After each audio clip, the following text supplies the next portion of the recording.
Right now, people living in the Tampa Bay area are bracing for another hurricane, this time potentially direct hit there. The National Weather Service says Hurricane Milton is intensifying in the Gulf of Mexico and expected to move northeast towards the Florida Peninsula by the middle of this week. Hundreds of people in Tampa showed up to these sandbagging locations here, while crews around the city worked to clear out storm drains. Tampa's mayor admits the stormwater system really wasn't capable of handling the flooding the city experienced just a few weeks ago during Helene. There isn't a stormwater system in the nation that can take 5 inches of water in an hour. So it takes a couple hours for that water to dissipate. And these preparations come as Florida and 5 other southern states deal with the devastation Hurricane Helene delivered. That's so fresh, and now they're making these preps. I checked in with my best friend between shows, and they are buying more plywood for some properties. Others, they have shutters that come with a lot of the homes now. So people are putting those up and just really bracing. Yeah, taking this one seriously.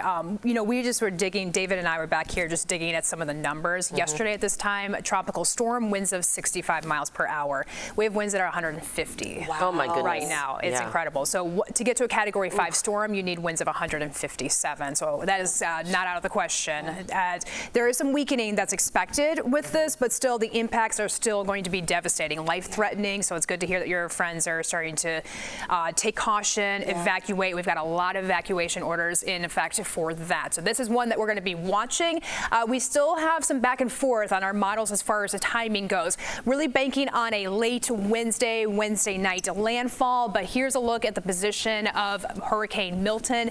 As that 8:05 advisory that just came out about an hour 15 minutes ago, it saw that winds were 150 miles per hour. So movement on this one east-southeast. It's taking more of a southward jog too from what the hurricane hunters had found earlier this morning. So some more strengthening is still not out of the question with this one. But as we move closer to Florida, the big thing that happens here that's interesting is that we run into a whole lot of shear and also some dry air. So that's why we're going to see this eventually weaken down still to a major hurricane, Category 3 strength, but still things are subject to change in this department. But winds expected to be over 120 miles per hour. Landfall late Wednesday, moves out to the Atlantic late in the wake here. We're talking about storm surge, high rain, flash flooding, tornadoes too that comes along with this. So landfall again late Wednesday.